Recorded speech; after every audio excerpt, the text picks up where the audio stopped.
الصلاة والسلام عليك يا سيدي يا رسول الله وعلى آلك وأصحابك يا سيدي يا رحمة للعالمين۔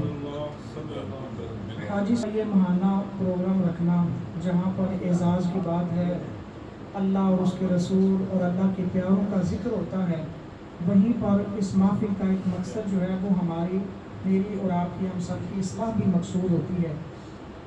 ابھی چند باتیں صرف میں نے اس حوالے سے کرنی ہے کہ یہ جو سفر المظفر کا مہینہ ہے، اس حوالے سے آپ دیکھتے ہوں گے، بلکہ آپ نے ساری اسی معاشرے کا حصہ ہم سب، ہوتا یہ ہے کہ جب یہ سفر المظفر کا مہینہ طلوع ہو جاتا ہے، کچھ لوگوں کی جو ہے سوچ بن جاتی ہے، نظریہ بن جاتا ہے کہ اس مہینے میں اگر کوئی پروجیکٹ شروع کرنا ہے تو اس میں بھی تاخیر ہو جائے، اگر رشتہ کرنا ہے، شادی کرنی ہے تو وہ بھی اس مہینے کے بعد، کیوں جی اس مہینے کی نحوست ہے معاذ اللہ۔ یہ ہمارا ایک پوائنٹ آف ویو بنا ہوا ہے اس حوالے سے۔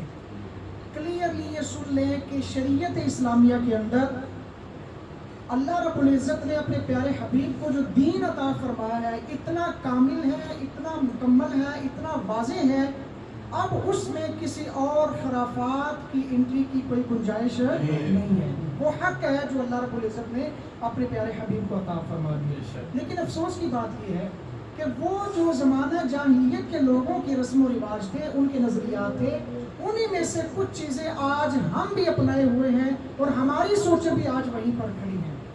یہ جو کسی چیز کو منحوس سمجھنے والا کنسیپٹ ہے، وہ چاہے مہینہ ہو، بعض لوگ کہتے ہیں جی رستہ کاٹ لے کر کالی بلی تو پھر بھی کوئی مصیبت آ جائے گی، اگر گھر کے ساتھ کوئی بلی رونا شروع کر دے، بچے کی سی آواز آ جائے، لو جی جناب ادھر کوئی مصیبت آنے والی ہے یا جھگڑا ہونے والا ہے، اس طرح کی خرافات ہم سنتے رہتے ہیں۔ یاد رکھیے یہ کوئی مسلمانوں کا رواج نہیں ہے، نہ اسلام اس چیز کو اپریشیٹ کرتا ہے، بلکہ اسلام کا جو پیغام ہے، یہ جو کسی چیز کو منحوس سمجھنے والا کنسیپٹ ہے، یہ ذرا سوچئے گا، سنیے گا، آیا کہاں سے ہے۔ یہ بیسیکلی لوگوں کا جو نظریہ تھا، وہ لوگ کون تھے؟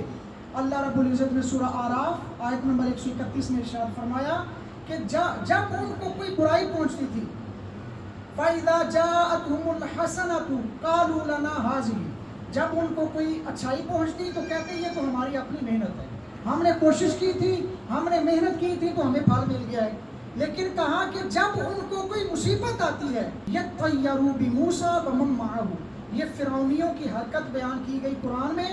اللہ فرماتا ہے کہ وہ پھر کہتے تھے کہ معاذ اللہ یہ جو ہمیں نقصان ہوا ہے، یہ معاذ اللہ موسیٰ علیہ السلام اور ان کے ماننے والوں کی نحوست کی وجہ سے ہوا ہے۔ آج ہمارے معاشرے میں دیکھیے، ہم جب کوئی اس طرح کا مسئلہ، تھوڑی آزمائش آ جائے، ہم کہتے ہیں یار پتہ نہیں صبح کس کا منہ دیکھ لیا تھا، یعنی انسانوں کو بلیم کرنا شروع کر دیں گے، یا مہینوں کو، دنوں کو بلیم کرنا شروع کر دیں گے، یا پھر کسی جانور کو، کسی پرندے کو ہم الزام دینا شروع کر دیتے ہیں کہ جناب اس کی وجہ سے ایسے ہوا ہے۔ وہ نحوست ہے۔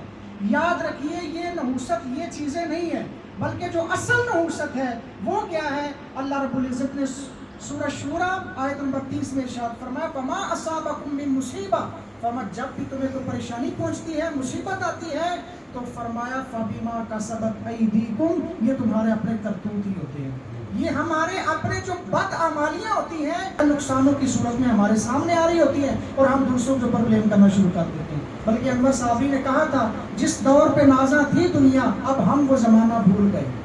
جس دور پہ نازاں تھی دنیا، اب ہم وہ زمانہ بھول گئے۔ دنیا کی کہانی یاد رہی پر اپنا فسانہ بھول گئے، اور اغیار کا جادو چل بھی چکا، ہم ایک تماشا بن بھی گئے۔ دنیا کو جگانا یاد رہا، خود ہوش میں آنا بھول گئے۔ ہم دوسروں کو تو الزام دیتے ہیں، اپنے اعمال کو صحیح کرنے کی طرف نہیں آتے۔ تو کہاں ہمیں اپنی اکاؤنٹیبلٹی کی طرف آنا ہے۔ جب ہم نے اپنے اعمال صحیح کر لیے تو اللہ رب العزت کی رحمتیں ہمیں ملنا میسر آ جائیں گی۔ اب وہ اللہ کی رحمتیں کیسے میسر آئیں گی؟ جب ہم ان خرافات سے نکلیں گے اور ان توہمات سے، ان منحوسیت والے نظریات سے باہر آئیں گے اور یہ بات سمجھ لیں گے کہ قرآن کی یہ تعلیمات نہیں ہے جو آج ہمارے نظریات بنے ہوئے ہیں۔ جب ہماری یہ سوچ ہو گئی تو دیکھیے گا اللہ رب العزت بغیر حساب و کتاب بھی جنت عطا فرما دے گا۔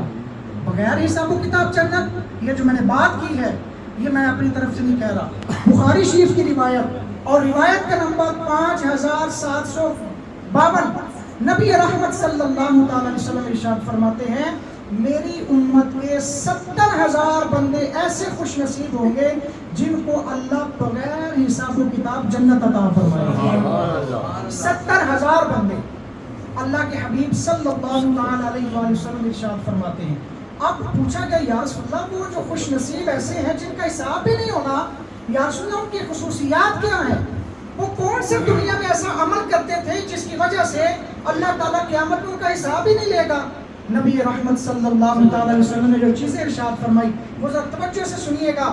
اگر ہم ان چیزوں کو اپنانے والے ہو گئے تو انشاءاللہ اللہ کے فضل اور توفیق سے ان 70,000 بغیر حساب و کتاب جنت میں جانے والوں میں سے اللہ ہمارا بھی شمار فرما دے گا.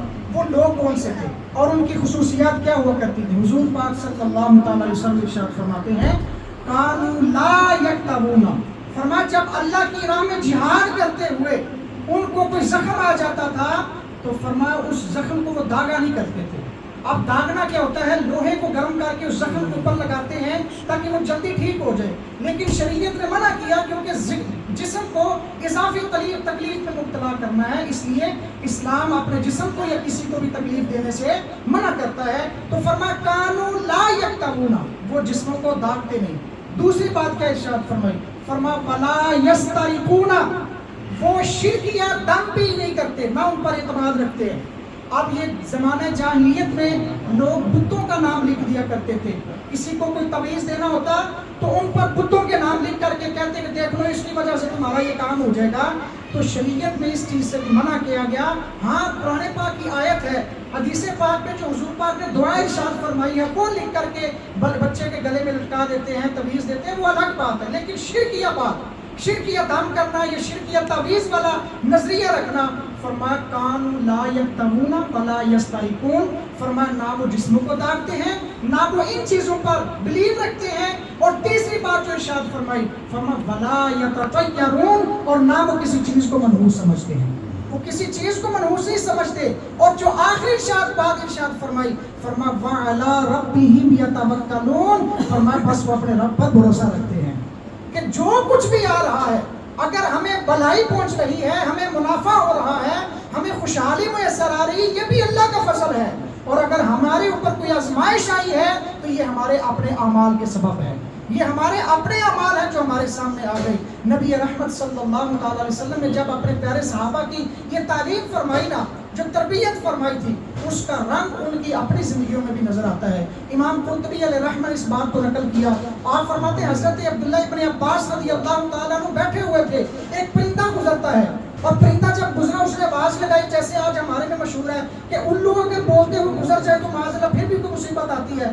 جب پرندہ گزرا بولتے ہوئے، چہچہاتے ہوئے، تو کسی نے کہا خیر خیر، یعنی بھلائی ہو، اللہ خیر ہی کرے اور کچھ ہو نہ جائے.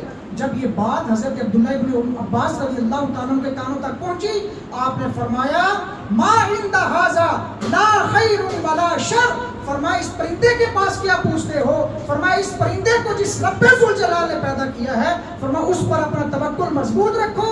فرمایا یہ پرندہ نہ کسی کی بھلائی کا فیصلہ کر سکتا ہے نہ کسی کو برائی پہنچا سکتا ہے. سبحان. تو یہ جو ہمیں کنسپٹ دیا حضور اکرم صلی اللہ علیہ وسلم اور آپ کے صحابہ کی زندگیوں میں، انہوں نے یہ فرما دیا کہ اسلام جو واضح دین ہے، اب اس کے ہوتے ہوئے یہ خرافات جو ہیں، یہ ہماری توہمات، یہ ہمارے اپنے من گڑت اس طرح کی جو سوچیں ہیں، نظریات ہیں، ان سے ہمیں اپنے آپ کو باہر لانا ہے. اللہ رب العزت کی بارگاہ میں دعا کرتے ہیں اللہ تعالی ہم سب کو سچا دین کا خادم بنائے اور دین کی تعلیمات کے مطابق اپنی زندگیوں کو بسر کرنے کی توفیق